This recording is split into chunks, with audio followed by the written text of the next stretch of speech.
हम घर में जब भी बैटर बनाते हैं बहुत बार ऐसा होता है या तो बहुत ज़्यादा ही फर्मेंट हो जाता है, एक अलग से खटास उसमें आ जाती है, या फिर फर्मेंट ही नहीं होता, या फिर मेजरमेंट जो है वो थोड़ी बहुत ऊपर नीचे हो जाती है, जिससे हमारे इडली और डोसा वैसे नहीं बनते जैसे कि मार्केट में मिलने वाले होते हैं। पर फ्रेंड्स, आज मैं आपके लिए सारी टिप्स और ट्रिक्स लेके आई हूँ एकदम परफेक्ट नाप के साथ, जिससे आपका जो बैटर है ना, अगर आप पहली बार भी बना रहे हो एकदम परफेक्ट बनेगा और हर बार आपकी इडली और डोसा मार्केट से भी बढ़िया बनेगी। तो मैं उम्मीद रखती हूँ आज की रेसिपी आपको पसंद आएगी। तो चलिए फिर बनाते हैं इसे। तो इडली डोसा का बैटर बनाने के लिए यहाँ मैंने 3 छोटी चम्मच ली है साबूदाना। साबूदाना आपके पास छोटा वाला, मीडियम या बड़े साइज का जैसा भी हो, आप वो इसमें ले सकते हो। साथ में ही 3 छोटी चम्मच यहाँ मैंने डाली है चने की दाल, और यहाँ पर 1 छोटी चम्मच में ले रही हूँ मेथी दाना। तो मेथी दाना में कड़वाहट होती है, तो आपने इसको ध्यान से डालना है, ज्यादा डाल दोगे तो बैटर में ये कड़वा टेस्ट देगा। अब जो ये तीनों चीजें डाल रहे हैं, इससे हमारा जो बैटर है वो बहुत अच्छे से फर्मेंट होगा, उसका टेक्सचर अच्छा आएगा, जिसकी वजह से आप इडली डोसा उत्पम जो भी बनाओगे ना वो बहुत ही बढ़िया बनेगा। अब यहाँ मैंने 1 गिलास लिया है स्प्लिट वाली उड़द दाल। तो अगर आपके पास साबुत उड़द दाल हो तो आप वो भी यूज कर सकते हो इसमें। और इसी गिलास से मैंने 3 गिलास लिए हैं यहाँ पर चावल। तो चावल आपको बिल्कुल सस्ते वाले लेने हैं। मैंने यहाँ पर जो खिचड़ी और खीर में हम यूज करते हैं ना छोटे वाले चावल, वो लिए हैं। अगर आपके पास इडली राइस हो तो आप वो भी ले सकते हो। यहाँ पर हमें बासमती चावल वगैरह या फिर बहुत बढ़िया क्वालिटी के चावल लेने की जरूरत नहीं है। अब इन सभी चीजों को हम अच्छे से वॉश कर लेंगे। तो बिल्कुल हल्के हाथों से आपने थोड़ा सा मसलते हुए यहाँ पर दाल चावल को वॉश करना है, ताकि जो इनके ऊपर डस्ट वगैरह लगा हो वो उतर जाए। तो मैंने करीबन इसे यहाँ पर 5 से 6 बार वॉश किया है, क्योंकि मैंने यहाँ खुली वाली उड़द दाल ली थी तो इसमें डस्ट बहुत ज्यादा था। इसकी वजह से मुझे थोड़ा ज्यादा इसको वॉश करना पड़ा।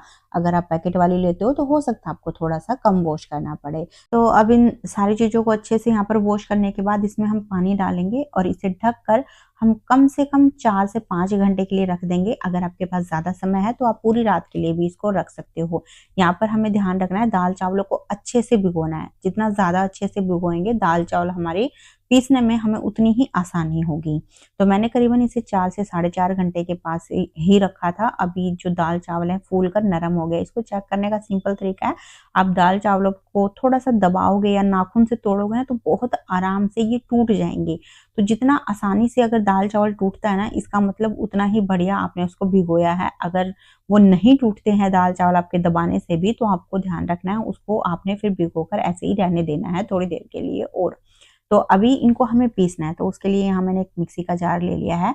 अब मैं यहाँ इस तरीके से एक झरनी ले रही हूँ, ताकि इसमें जो चावल है वो झरनी पे ही रह जाए और एक्स्ट्रा पानी इनके होल से निकल जाए।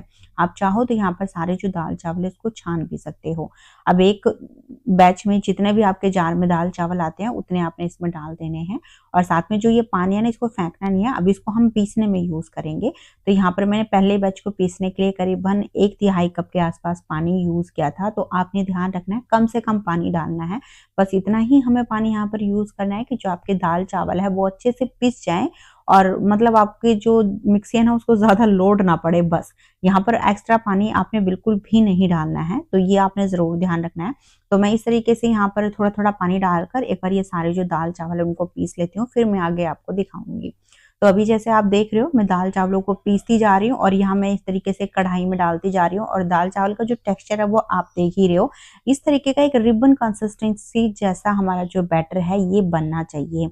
बैटर का जो टेक्सचर है वो आपने ध्यान रखना है, बिल्कुल स्मूथ टेक्सचर रखना है। जैसे आप देख रहे हो ना, मैं हल्का सा इसको मतलब मसल रही हूँ तो बहुत मेरे को चिकना और स्मूथ ये लग रहा है। ऐसा ही बैटर हमें चाहिए। दरदरा बैटर होगा तो फर्मेंट होने में भी प्रॉब्लम आएगी, और आपके जो भी आप इसे बनाने वाले हो ना वो अच्छे भी नहीं बनेंगे, उनका टेक्सचर अच्छा नहीं आएगा, बिल्कुल भी सॉफ्ट स्पॉन्जी नहीं बनेंगे वो। तो आपने यहाँ पर बहुत बढ़िया तरीके से बैटर को जो है पीसना है। पीसने के बाद अब इसे हमें फेंटना है। तो फेंटने के लिए आप चाहो तो हैंड विस्कर ले सकते हो, या फिर सिंपल हाथों से एक ही डायरेक्शन में चलाते हो आप इसे फेंट सकते हो, या फिर मेरी तरह इलेक्ट्रिक बीटर ले सकते हो। तो जब मैं ये वीडियो बना रही थी ना तो शाम हो गई थी, अंधेरा होने वाला था, तो मैंने सोचा कि इलेक्ट्रिक बीटर से फेंट लेती हूँ, थोड़ा जल्दी फिट जाएगा। तो आपको भी तीनों में से जो भी ठीक लगे ना वही चीज आप लेकर इसको अच्छे से फेंट लेना।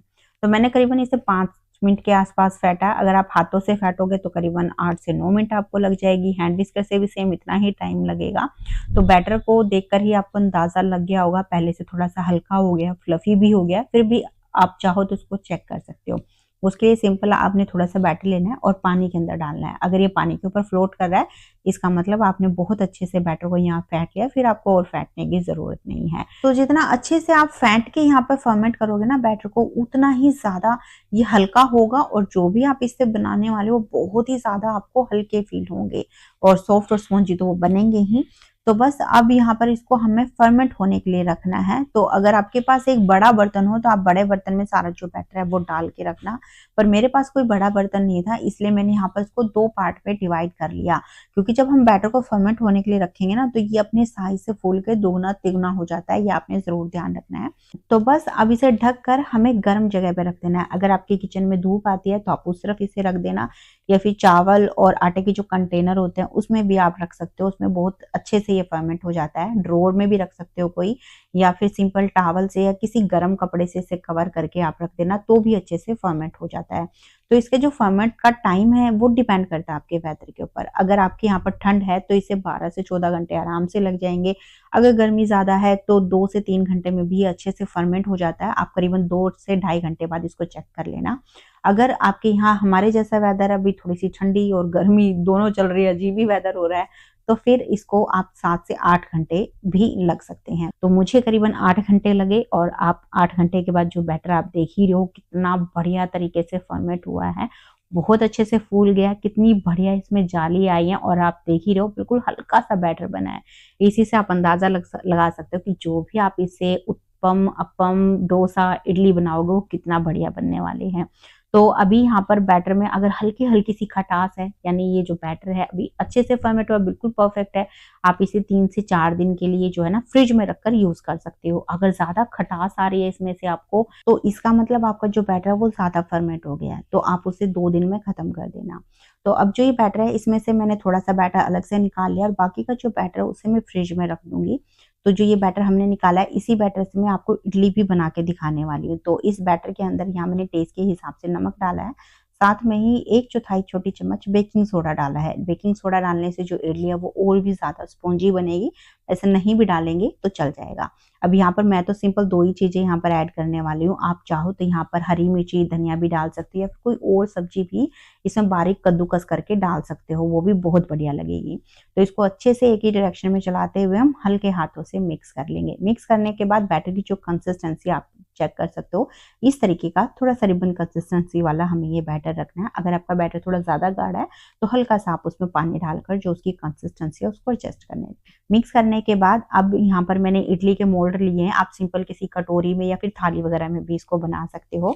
और इसको यहाँ मैंने ऑयल के साथ ग्रीस कर लिया ताकि इडली को निकालने में हमें आसानी हो। तो बस इसमें 1 से सवा चम्मच के आसपास मैं यहाँ पर जो बैटर है सारी जो इडली की कैविटी है उनमें डाल रही हूँ।